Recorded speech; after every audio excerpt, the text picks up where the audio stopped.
سيحرم فريق الرجاء الرياضي البيضاوي لكرة القدم من خدمات 4 لاعبين بارزين خلال المباراة التي يحل فيها ضيفا على نهضة بركان اليوم الأربعاء بالملعب الشرفي بوجدة وإذلكي باسم الجولة 14 من البطولة الوطنية. ويتعلق الأمر بكل من بدر بانون وليما مابيدي ومحمود بن حليب.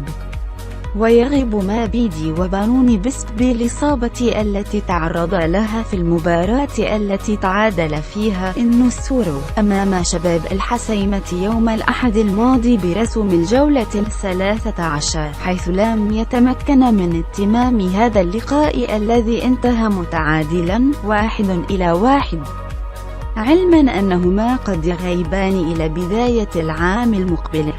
في المقابل يغيب بن حليب بسبب قرار الإيقاف الصادر في حقه من طرف لجنة الأخلاقيات التي أوقفته لمباراتين وغرمته مبلغ 20,000 درهم بسبب فيديو مسيء لجماهير الوداد.